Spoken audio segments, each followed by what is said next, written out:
And thank you to all for joining us at this time. So here's the cover of the Harvard Business Review article that just came out at the beginning of this month, and it's also online. I think many of you have seen it. Notice the subtitle: They prioritize autonomy at scale, internal digital platforms, and a clear project focus. So these are my co-authors, and in fact, Mark Greeven is here online. He's a professor at IMD Business School in Switzerland and divides his time between Singapore and China and Switzerland, and he's fluent in Mandarin Chinese and has been a professor at Zhejiang University in China. He's on this call, and he's going to take the difficult questions.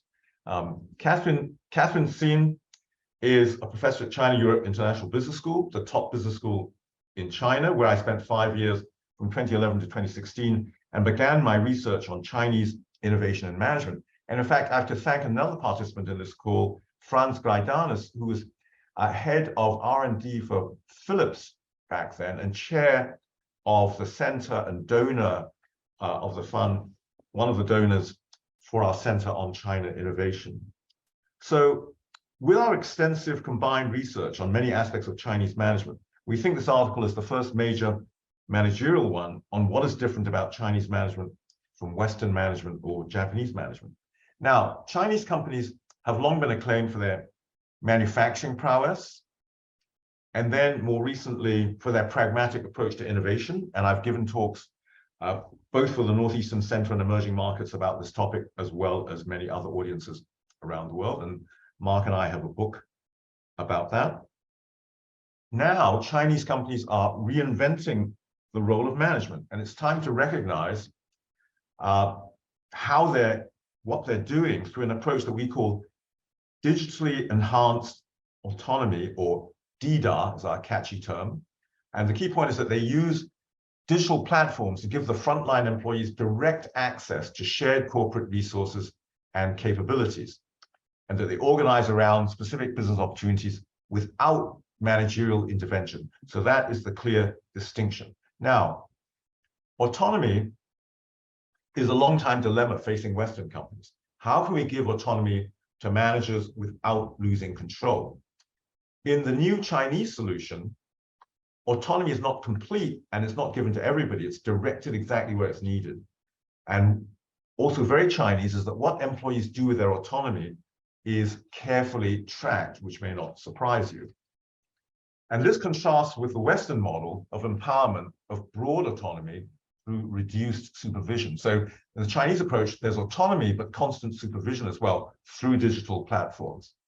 So here are the three core features of DIDA: granting customer-facing employees autonomy at scale, supporting them with digital platforms, and setting clear, bounded business objectives. I'll talk about all of those.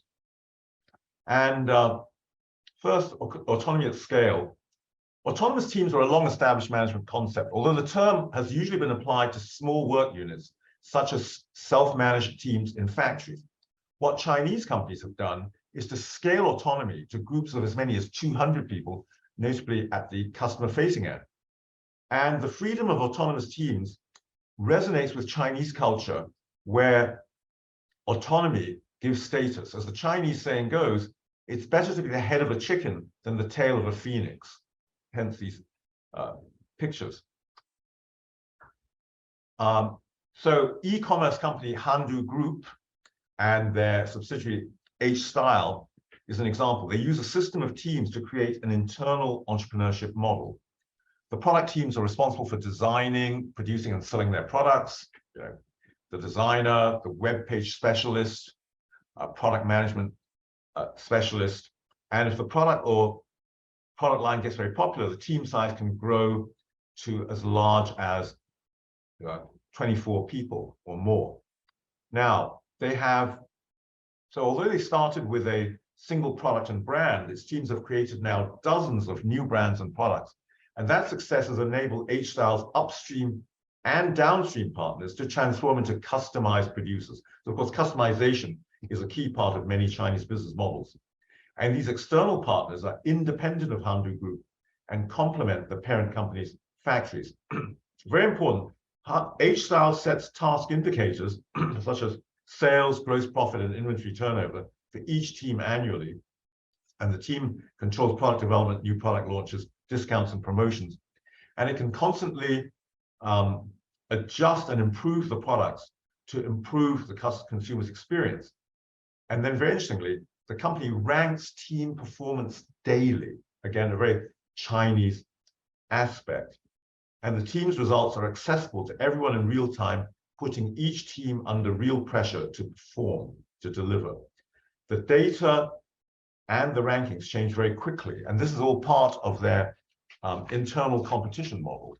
Also, they have a fee system for transfers of staff. If a team splits up and some of its members form a new team, then the leader of the new team must pay a fee to the original team for the previous training of the acquired staff, and so on. So it's very much an internal market for staff as well as for resources. Similarly, Haier, the major appliance company, has been creating autonomous teams since 2005 around the Renden Heyi people needs connections model, in which each employee creates value directly for the user. In this model, which aims to support every employee's entrepreneurial dream, the employees take R&D responsibility, P&L responsibility for themselves. There's not just for the projects. Each person is a P&L center for themselves and their teams. They create value for themselves and cultivate their customers. And in 2010, by 2010, frontline employees were grouped into small self-managing teams known as 技术经营 T, ZZJYTs, working directly in the market to address customers' existing needs, as well as to anticipate and fulfill their future needs. So all these, connected through a technology platform to the back-end resources and ecosystem micro communities. Now, our article emphasizes what Western companies can learn from each of these three aspects of DDAR. First of all, they must dare to give up control. This is a quote from the CEO of GE Appliances after it was acquired by Haier and appointed by Haier to run their new GE Appliances division. But of course, giving up control is something that Western managers find very hard. So at GE Appliances, they moved to a decentralized leadership model, more focused on coaching than on commanding, a new compensation model, a more entrepreneurial culture, and they changed the hiring criteria and process. I heard this myself from Kevin Nolan, the CEO, at a conference, where he said, under the old GE, the American GE, they'd have made an MBA or finance type the head of the company, but instead, Haier came and appointed me, the former chief technology officer, because they wanted a technologist in charge to focus on products rather than profits. And as Nolan said, the CEO, Zhang Ruimin, said to me, tell me your plans and we'll get you the money. So a lot less focus on finance and budgeting. And then to encourage the entrepreneurial behavior, more decentralized decision-making, to those employees closest to the problem, and investment in digital technologies to support the new way of working. The second aspect of DDAR is digital platforms in the middle. Now, Chinese companies make intensive use of a three-system organizational structure to increase both responsiveness and efficiency. The front end or system has all the customer and partnership interfaces and interactions, and the back end has long-term assets, including factories, warehouses, and so on. And the middle system sits between the two, linking the front end to the back end resources and supplying capabilities, and replaces middle managers and corporate functions. Not all of them, but many middle managers and corporate functions. Traditionally in the West, middle managers and corporate functions assume this connective role. Chinese companies replace this bureaucracy with a digital platform that allows front-end employees to directly access the resources and capabilities they need. In essence, the digital platforms in the middle centralize shared services, data, and capabilities to enable this decentralized decision-making. And the front-end teams can actually themselves access the resources without having to get much clearance. They're monitored while they're doing it. they're monitored afterwards, but they don't have to go through this elaborate capital allocation process and resource allocation process. Here's some examples. At Hondo, we talked about already, the digital platform connects the autonomous teams to both the internal and external factories, which then allows small batch production at speed and scale up. Very important in the fashion business, fast, small batch production. SF Express, a traditional packaging and delivery company, also uses a digital platform. An interesting aspect is that someone who's in charge of a cross-functional or cross-level task can pool people from anywhere. They can pool people from anywhere in the company to work together on this platform. So although not a technology company, SF Express has actually invested in 3,000 software engineers to maintain this platform. On the right, Alibaba perhaps has gone the furthest in perfecting its middle. Its organizational structure centers around Zhongtai, a digital middle office headed by the group chief technology officer. And it's maintained and developed by cross-functional teams, not just traditional IT specialist teams. Responds to the needs of 2 million merchants, and it's linked to Alibaba's complementers like third-party payment Alipay, cloud service AliCloud, logistics Cainiao, and communication DingTalk. And it's important to note that Alibaba's middle office is not a static machine, it's continuously evolving. The objective is to give the businesses flexibility, and so it continually evolves as circumstances change. In the past couple of years, for instance, Alibaba Group has moved toward a thinner middle office in order to maximize front-end flexibility. So really, Alibaba's business ecosystem has become a data-driven, well-oiled machine of transactions and information exchange. A smart business, as Zhang Ming, the former chief strategy officer of Alibaba Group, describes it. And we've all met him and talked to him about this. Again, what Western companies can learn. They have to recognize the importance of bundling not only data and IT systems, but also capabilities, bundled in a way that's accessible by the front-end units. Now, this is not simply an argument for organizational coordination, centralization. It is a way of centralizing and allowing autonomous access to what has been centralized. And a key part of this is that you need to define manager roles and responsibilities less precisely, because part of the hesitation in Western companies comes from managers having precisely defined roles and responsibilities, a result really of decades spent of tailoring operations to resources efficiently. By contrast, Chinese management systems tended to standardize tasks far less because low labor costs gave them more scope to be flexible with their processes. The legacy of that mindset survived, although the cost differential has diminished. So this sounds a bit counterintuitive, but define manager roles and responsibilities less precisely. And Chinese culture, with its boss orientation, allows that. It's not your job description that matters, it's what the boss wants you to do. Thirdly, the third element of DDAR is a focus on clearly defined projects. One major advantage Chinese companies have over Western ones is execution. They execute faster. In part, that's driven by China's larger and more compliant workforce and the cultural emphasis on being a good follower. As one executive of a large European consumer electronics company explains, in China, a boss is really a boss. But Chinese management also has a feature that encourages execution and speed of decision-making, what we call single-threaded leadership. The idea is to severely limit managerial distraction by giving a leader a specific task, budget, and timeline, typically formulated as a specific problem that needs a solution. Let's look at an example.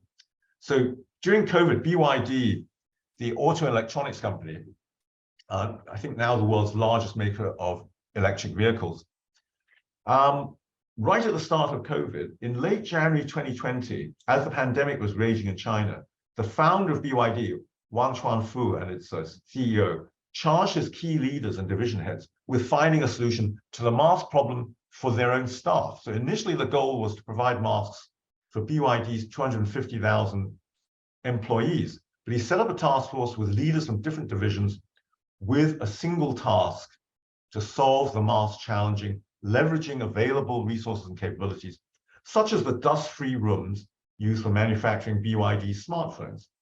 The leaders themselves, by themselves, mobilized 3,000 engineers and designers to make it happen. Just 2 weeks later, newly built production lines at one of BYD's industrial parks in Shenzhen started manufacturing masks. By the end of 2020, mask production had lifted BYD's profits by more than 160% over the previous year. It actually made more money during the COVID year, netting the company $640 million. And by 2021, BYD was making 50 million masks a day. Haier also factors focus into its structure.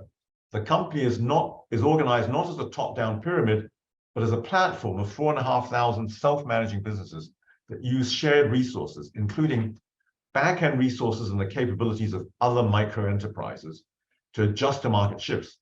In fact, Haier is really run by 4,500 intrapreneurs with a laser-sharp focus on their specific projects. They have neither the cumbersome vertical reporting duties nor the burden of aligning across departments. The only focus is on a 12-person on average business with a clear business objective. And Haier also uses micro-enterprises to build ecosystems around core products. So for example, in 2018, it set up a micro-enterprise tasked with developing food products and services that would complement the company's kitchen appliances, so to create demand for the appliances. They began by trying to get fresh food replenishment into the smart refrigerator, but challenging cold chain logistics derailed that approach. Next, it revisited the needs of a typical family and found that many families love to eat complicated Chinese dishes, such as roast duck, which only professional cooks can prepare well. So the micro-enterprise approached cooks, restaurants, and fast food processing manufacturers to task themselves with finding a way to make roast duck a prepared food option, something that customers could put into their pre-programmed oven straight from the fridge and get a high-quality meal. The product became an instant hit during the Chinese New Year holiday period, and the micro-enterprise team is now expanding to create offerings in dozens of other complex categories. If we think about the roast duck example, in a Western company, just think how long it would take to get approval to design such a specialized niche product. So in this decentralized system, you could just go for it, set it up yourself, and be monitored as you go along.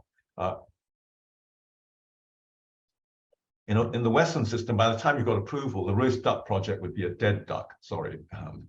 So according to Haier, new businesses created by micro-enterprises account for more than $500 million a year with 100% year-on-year growth target.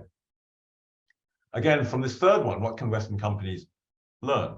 Before Western executives can adopt this approach of the single-threaded leadership, they'll need to be freed from the excessive baggage of responsibilities, especially legal ones. But because of the litigiousness in the West, Western companies might require a formal but temporary change of title and job description. And the evaluation systems will have to become more flexible to account for temporary, highly focused assignments. So while I'm on this assignment, I can no longer be legally responsible for what's happening in my formal responsibilities, including, for the employees and for the factories that are in my regular job description. And the companies will have to ensure that executives assigned to these single-threaded roles don't lose out on power and position upon their return to their regular jobs. Actually, Western multinationals have learned how to do this when people are sent overseas as expatriates. So it's analogous to the expatriate assignment, but here it's some other focused assignment. The German company Bayer, the chemicals company, an example of how they've they've adopted a Chinese-style incentive system to create what we call individualistic collectivism. So a key aspect, of course, of Chinese culture is individualistic collectivism. Ironically, while Western sports teams excel at this, individualistic collectivism, and the one area where China fails is in their own soccer teams, like European soccer teams are brilliant at individualistic collectivism. And somehow the Chinese soccer teams can't do it, but Chinese companies do manage it. And Bayer China is an example of this. They've created a Chinese-style incentive system that features social as well as monetary rewards, although so far only in China. It's a work-life digital platform for staff management and incentives. For example, their digital incentive platform makes extensive use of non-financial incentives, such as lighting up, thumbs up, and thank you cards that employees can send to other staff members. And this recognition system has a strong social component, a gamified interaction mechanism, and links with a salary system. And employees have really embraced it. Nearly 4,000 logins to the platform every day to send thank you cards and such, and each login lasts about 9 minutes. On average, each employee issues 4 thank you cards a month, visits 89 pages each month, and has 43 activities. And to date, more than 17,000 thank you cards have been sent, and more than 3 million card-related points have been issued by the managers. This kind of social incentive has transformed internal communications by flattening layers and speeding up feedback. And this approach frees up managers' time and allows them to put more emphasis on conversations with employees rather than just on performance results. We see a few reasons why this kind of social style performance management would not work in the West, especially for staffers, employees who've grown up in the age of social media. Finishing up, conclusion, many Western companies have spent millions of dollars trying to transform into agile organizations. By contrast, thanks to DIDA, many Chinese companies have management approaches that make them inherently agile. In fact, when management consultants introduce lean and agile approaches to Chinese executives, the typical response is, "We have always done that." Moreover, most Chinese companies lack the hardwired legacy processes that the agile movement is now trying to overcome. So in conclusion, don't be misled by memories of slow-moving Chinese state-owned enterprises. Many of today's Chinese companies, especially the non-state-owned ones, are lean and mean and going for global markets. Thank you very much. So we have time for questions. Is Ravi in now? Okay, so Ravi, we'll let you take over and share the questions. Yeah, Jay has a series of questions. I don't know if you have a chance to take a look at them. I'll start with his first question, and then I'm sure there'll be others as well. Jay, is there a particular question you'd like George to focus on? Maybe you can just jump in and ask it yourself, because you have a lot of reactions to the presentation and the articles. No, can you hear me? Yep. I thank you, George. I think it's a fascinating presentation with your wealth of knowledge. And I've been going to China almost 4 times a year for the last 15, 20 years. So I fully understand and appreciate what you're trying to do. The first question I have is, you started with autonomy as the entry point, and the concept is DIDA, digitally enhanced. My question to you is, would this autonomy have happened without digital being at the core of enabling? Because my belief was it was the digital that enabled all the process changes, rather than process changes triggered digital as the sought out solution. Sure, the startup of the scenario is something which is very core to the change you're talking about. And I thought I'll just highlight that even though you have covered it in depth, to me, all this happened because of the digital empowering people and digital information system enabling behavior change, because of the information is available real time. So there are facts available which help to the behavior change. Yes, great point, Jay. Yes, digital is certainly what has enabled it. And furthermore, Chinese are more digitally oriented than anyone else, except perhaps for the Koreans, because of their emphasis on the smartphone. So, you know, all the employees are there and they're willing to be monitored, willing to share their data. So it's like, you know, two things that have come together, the use of the digital and this solution of the autonomy. What people are not perhaps aware of is that people think of China being this collectivist culture where people are very obedient. It's not like Japan, where people are obedient whether or not they're being monitored. You know, right? So Japanese and Germans, say, will stand at a red light, pedestrians, when there are no cars around. Chinese will run across the road even when there are cars. So without the monitoring, the Chinese are actually quite, you know, independently and badly behaved. We've all saw that. Perhaps I can bring in Mark to comment on this as well. Sure. Thanks, George, and great question, Jay. Nice to see you here. Thank you.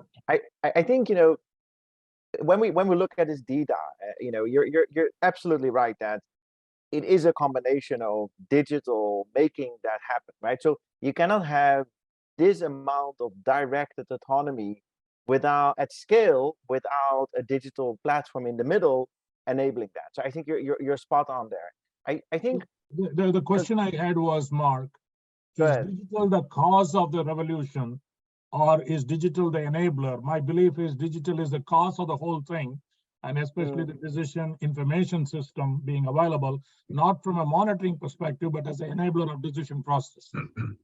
Right. So I think about it like this.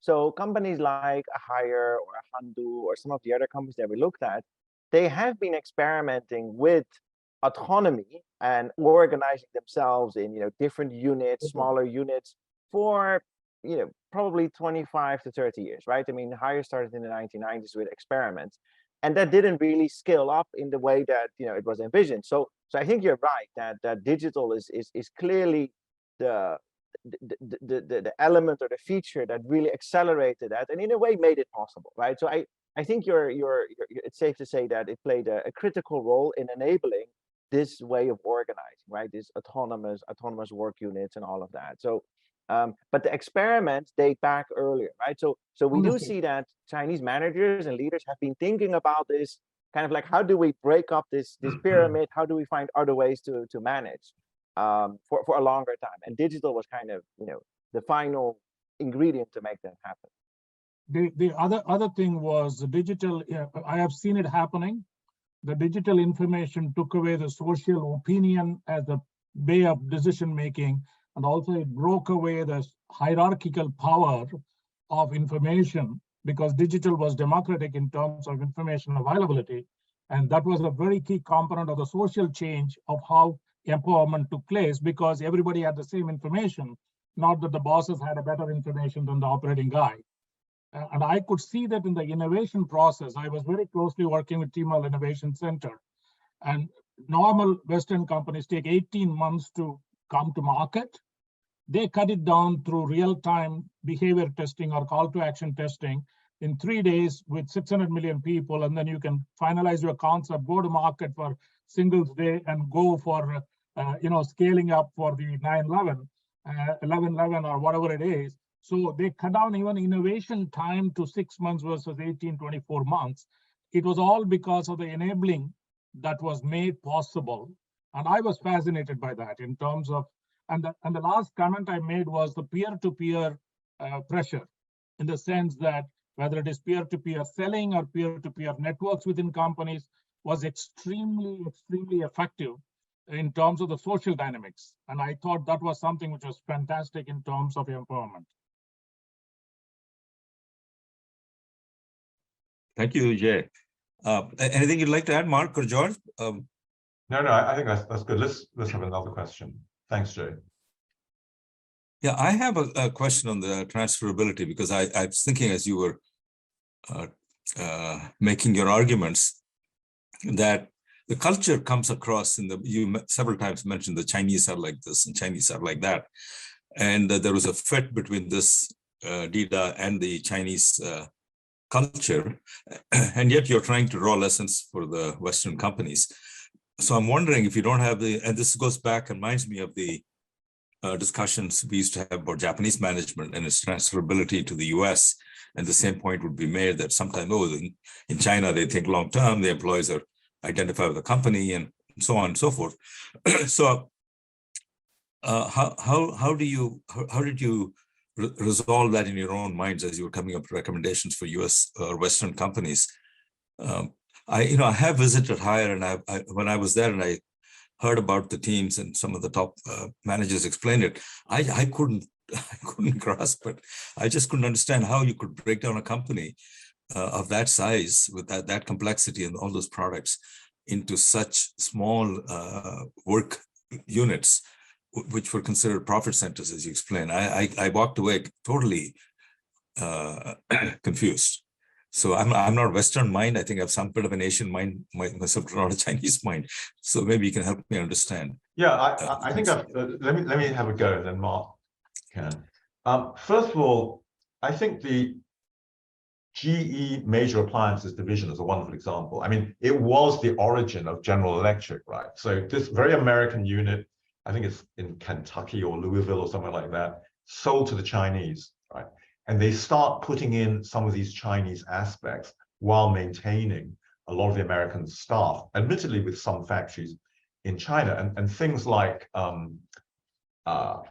putting in more of the digitization, giving more autonomy, etc. And we're all MBA professors, and we're partly to blame. Actually, our finance colleagues are to blame because Western companies are overemphasized on the financial budgeting, etc., rather than on the longer term performance. And that's one of the things that Hire immediately did for GE Appliances. Don't worry about the finances in the short term. So it is possible. The second aspect that's a bit different is that the boss orientation of China allows them to run more, and I've talked about this in previous talks, perhaps.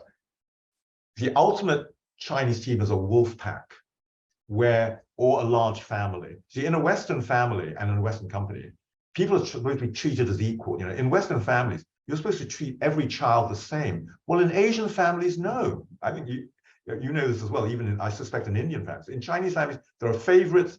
It depends on, the patriarch and who they are, the head of family, and who they want to send where else. So, in China, they could say to you, we want you to spend the next 2 years in Africa, leave your family behind. So although in Hire, you may have 4,500 autonomous units, the bosses are there at the same time. So, in a Western company, if you do this purely, they'll say, oh no, I've got my own P&L, forget the boss.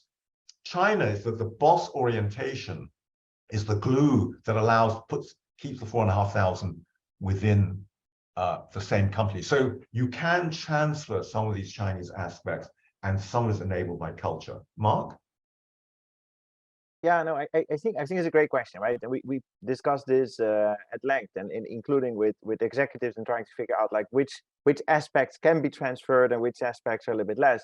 I think the one that is probably the most obvious one that is, or let's say less culturally bound, is the second one, right? Where we say the use of digital platforms in enabling, bundling capabilities and resources, and freeing up in a way the coordination from all this trouble, right? So, and I think there's lots of examples of Western companies that have been successful in, for instance, leveraging APIs and internal platforms to lower those internal coordination costs, become more modular, which is, has very little to do with the culture around it, right? So I think the fact that Chinese companies perhaps have scaled that earlier or bigger, perhaps there is a cultural component of like, hey, we're very savvy with technology, we're very much adopting these new digital tools, perhaps more than in other parts of the world. But I would not see any reason why that practice would not be transferable, and we do see this in other companies as much, right? So today an API strategy is something that's no longer an IT topic. This is a business topic for a lot of global executives, which is exactly about this, right? So, but I think when it comes to the other 2 points, I think is as George explained very well. I think it's there is elements that can just not be transferred, and it's not desirable to transfer. But I think it's also the matter that there is certain elements that can inspire different ways of, for instance, how do we create autonomy? How do we empower employees in slightly different ways? Not exactly in the way that perhaps a Chinese company would do it, but that's okay. And I think there is great potential for leveraging and also trying that out and seeing different ways of leveraging some of those principles. Thank you. Thank you. Yeah, I think speed as a competitive advantage of Chinese companies. We've seen that in other areas, like food delivery. I think the delivering or even e-commerce delivery on the same day, or within a couple of minutes or a couple of hours.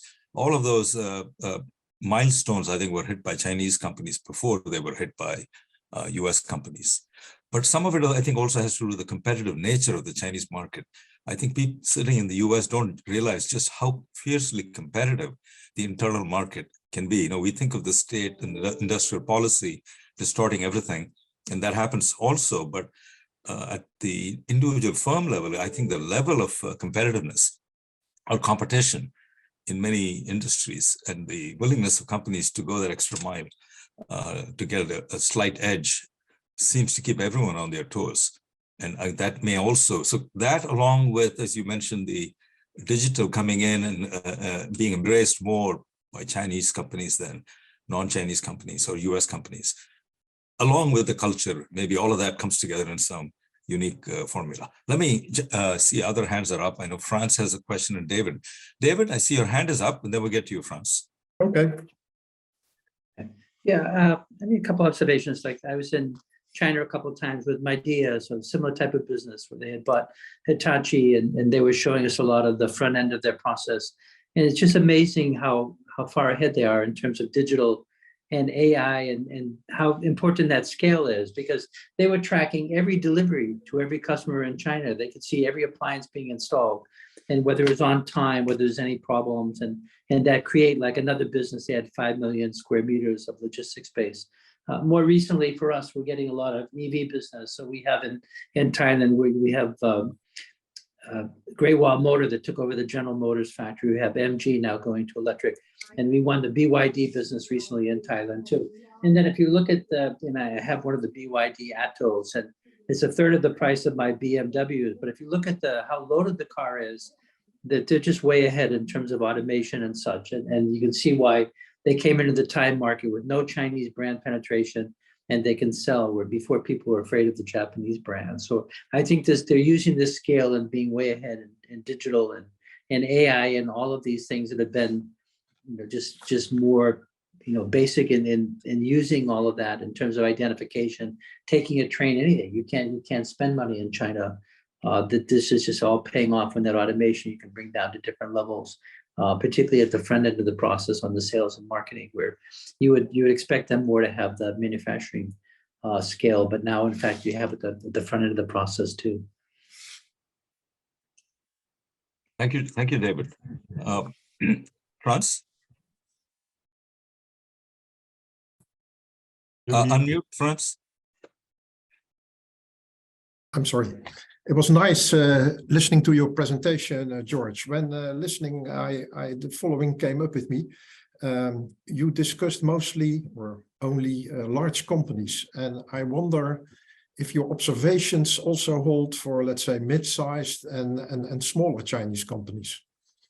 Yeah, Mark, why don't you take that? Because we have a book on that.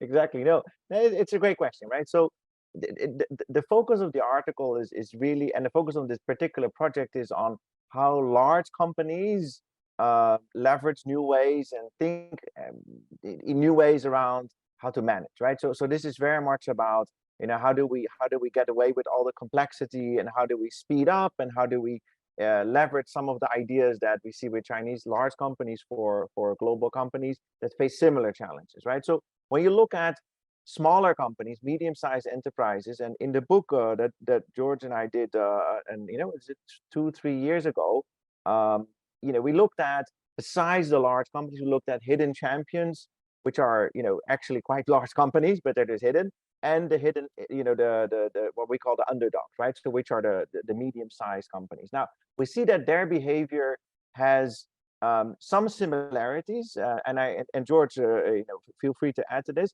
in particular, smaller companies are very good at single-threaded leadership. So we see that this principle of being super sharp and focused, right? So, you know, not many meetings.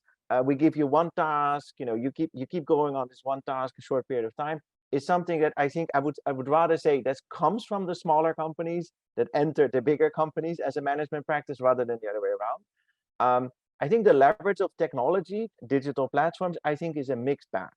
So we do see lots and lots of medium-sized companies that are not fantastic at leveraging digital platforms yet for their internal coordination because they don't have to. They are not big.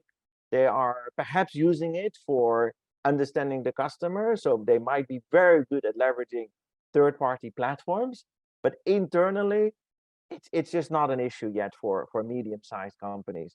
So I think when we look at these, I think these are two of the sort of observations that we might have.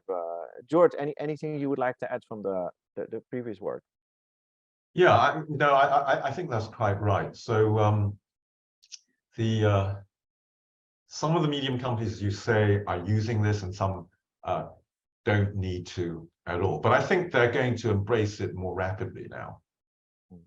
Yeah. I think Thank so. you. Very clear. Thank you.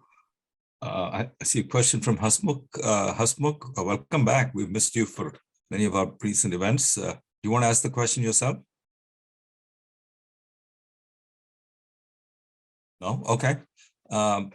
He may have stepped aside. Let me ask the question. He says there were examples in the US in the 60s of companies that were practicing similar approaches, which I think he describes it as, you know, taking engineers, giving them responsibilities for designing, marketing, and selling, and then they have, you know, the entire business in their hands, and it's led by, I guess, engineers. And he gives the example of Analogic. So I mean, rephrase that, maybe ask it differently. When we talk about US companies competing in China, we're talking about a large bureaucratic established company who then makes a reach into a foreign market. Whereas we're talking here about Chinese companies, I don't know, maybe we're talking about their global operations, or we're talking about how they mainly operate in the large Chinese market. So I guess the question, one CEO once said to me when I talked about these very competitive firms from the emerging markets, is wait till they have to globalize and operate everywhere, and they run into the same constraints we run into as we become large and global and governed by higher standards of reporting and legal standards and so on. So do you see this applying and stretching beyond China? The examples you've given certainly indicate that they do, but would you care to speak about how this model applies when they operate outside of China? Well, as I said, the GE Major Appliances is one example of that. And then, of course, Chinese companies expanding overseas, they are, I mean, in two ways. One, they're building their own subsidiaries, and they're bringing that. And secondly, they are making acquisitions. It's not just of GE, but of other acquisitions that they've made where they bring in these faster processes. And for those of you who don't know it, there's this movie called American Factory about a Chinese company that buys a plant in somewhere like Akron, Ohio. It's making tires or something, and they turn it into plate glass. It's bought by Fuyao, and you see this different Chinese approach being taken. So they are doing it. And I think the other thing is that, of course, the Chinese are less accepting of the restrictions, and they do get into trouble sometimes. So there was one recent case, it might have been in England, where the head of the Chinese company said, oh, well, we're not going to let women have maternity leave. So he got into serious trouble for that. So but their mindset is, let's not let the local regulations slow us down. So they're doing it. It won't be as effective, but they're doing it. Mark?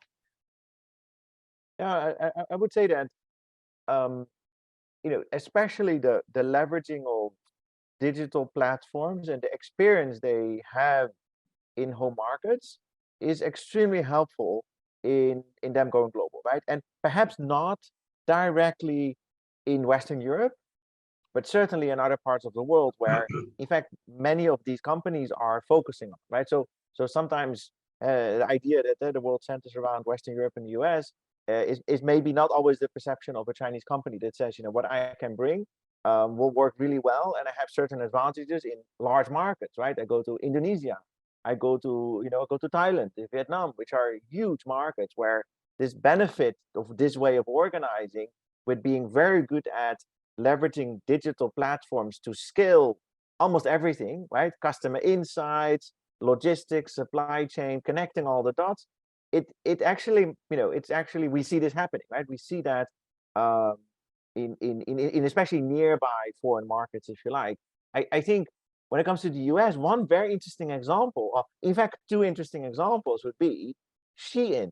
This is a fashion brand, a fast fashion brand, which is one of the most successful fashion brands, new brands coming from China in the US, that in fact leverages exactly this mindset, right? So not without challenges, and I'm not saying this is the best possible business model for the environment, but it shows that some of those practices that we see inside China also land, including with an US American audience. So the other example would of course be TikTok, but then you see also in particular the limitation of a highly successful Chinese company that runs into all kinds of regulatory limitations, constraints that then has to deal with, which I think many Chinese companies are facing in their global quest. And in all fairness, they have not had a lot of experience in dealing with those types of questions yet, right? Because many of them are just internationalizing one generation. Yeah. Okay. Yeah. One thing I think I'm picking up from George's earlier comment, when he moved as a CTO, he was told that, you run the business rather than other way around. I think triggered me and a thought that I had seen in China. Innovation was a driver and engine of growth. And innovation recognition that at the lowest level, people can come up with hundreds of ideas was very empowering. And that led to a competitive stance of reducing product life cycle or innovation development cycle to a very fast pace. And that enabled them to go global, because you are an annual innovation cycle to keep the marketplace happy. And the classic example, Ravi, is the way the telephone, Oppo and other, cell phone companies in India try to come up with every year a new model coming up. That level of innovation has to be made possible only because of the empowerment. So it's almost like a chicken and the egg problem. You drive innovation. Innovation is driven at the lowest level, and you aid experimentation. And then you are ruthless in terms of using information about experimentation for export. I think the whole cycle of innovation was an enabler as well. Interesting. In fact, I think in the one of the other takeaways I'm taking away is this says something also about resilience. And it's maybe not something that you've emphasized in your talk, because you've talked about speed and you've talked about innovation and how the model facilitates quick innovation. And that's certainly very important. But I think Chinese manufacturing system as a whole, the economy, is very resilient. And, everyone's been surprised by how the economy has bounced back after zero COVID. Frankly, I was not. I was expecting it because I think this whole system of management has to be a part of that, because you're constantly sensing the environment, and you're able to turn on a dime your strategy from making this to making that. And I think in a world where uncertainty is high, that kind of adaptability it has to also lead to resilience. So any thoughts on that? Well, I think the whole Chinese system has resilience built into it. Again, around this boss orientation. There's a phrase that one of our colleagues uses, which is huddle and act. So the managers huddle around the boss and then they act. So they're ready to move quickly as the market circumstances change. And when we talk to Western companies in China, they always say the Chinese move so much faster because they make quicker decisions. They're less bound by the processes. So the entire economy just moves quicker that way. Mark? Yeah, it's interesting, Ravi, that you mentioned this, because what came to mind, I did a piece for MIT a while back on how autonomy creates resilience, and I think it's exactly for the reason you mentioned, right? Because of autonomy, you get more empowerment at the teams on the ground that know how and when to make the decisions, rather than going through all the ups and downs and approvals and all of that. So in a way, you could argue that the more autonomous the organization has or built in, the more resilient the organization becomes in high levels of uncertainty, right? And I think there's I think it's a very, very good case to make there. There's a connection to not just agility or responsiveness, but actually it creates a form of resilience. You might argue that it's not the most resource efficient system when you look at how it's built, right? So there is redundancies in the system because you have lots of teams working on things, and sometimes they might overlap, right, in what they're trying to achieve. So it may not be the most resource efficient, but perhaps that's, maybe we don't want to be resource efficient. Yeah, actually, I want to add a caveat, which is this Chinese model of autonomy works well when your company is in an industry sector where you can have hundreds or thousands or even hundreds of thousands of different product lines. So whether it's fashion retailing at one end, which is the extreme version of this, to major appliances where you can have hundreds of different products, it would work less well in massive capital goods. If you're running a nuclear power plant, for example, if you make nuclear power plants, you don't want to have 4,000 autonomous teams. Or even if you're Boeing, you don't want 4,000 autonomous teams, because Boeing has only about 6 product lines, and you can't just have someone decide we're going to come up with a new jet aircraft, because they cost billions to develop and they take 10 years to develop. So there is an industry constraint. Right. The part which still is a bit of a mystery to me is the autonomy and will lead to responsiveness. We know that. Decentralization usually means you can be quicker, faster, responding, adapting to changes in the environment. But the worry always is about the coordination piece of it. When you say boss-centric, I assume the boss has a boss too. Or is there no boss for the boss? And if there is a boss for the boss, then how does that vertical coordination happen so that even in a company like GE, you don't have, they all have to use the same motors, I guess, in all of their products. You don't have different designs. Remember the old Philips versus Matsushita case, where Philips was very, very locally responsive, but then went out of control in competing on global scale. So how they deal with that tension in a company like Haier, because Haier is a little closer to the Boeing than the Shein. And Shein is really very much at the other end of where the highly decentralized model, you can see how that might work. But when you get to something more like appliances, I would think you still need to have some coordination. Well, of course, the digital platform does a lot of coordination by making the information visible to everybody, to the boss and to the boss's boss. But is that enough to stop somebody from going off and doing something totally crazy? What makes sense for their little world, but doesn't make sense for the company as a whole? Except they know they're going to be evaluated at the end. So, with the freedom to run their own little business, they also know they're going to be evaluated on that later on, and they could be fired very easily and punished. Mark? So I think there's sort of two elements to this, right? One is the digital platform and the amazing sophistication of those platforms that really go to the individual employee, right? So when we say like directed, it's like it's very, very focused directed, right? I think the other thing is that who's the boss's boss? I think it's a very good question. What these companies try to do, and I'm not saying that they completely succeeded, is that the boss's boss is the customer. They really try to have the decisions that the company makes be guided primarily by, will the customer like that? Now, that does not prevent us from potentially going into directions that we do not like as a company. But it is a form of safeguard in terms of, who manages, or who manages the boss, right? So I think that's at least what is the intention with some of these models. Yeah, so that ties back that, at the end of the year or even at the end of the month, you're going to be evaluated against how you've performed relative to the market.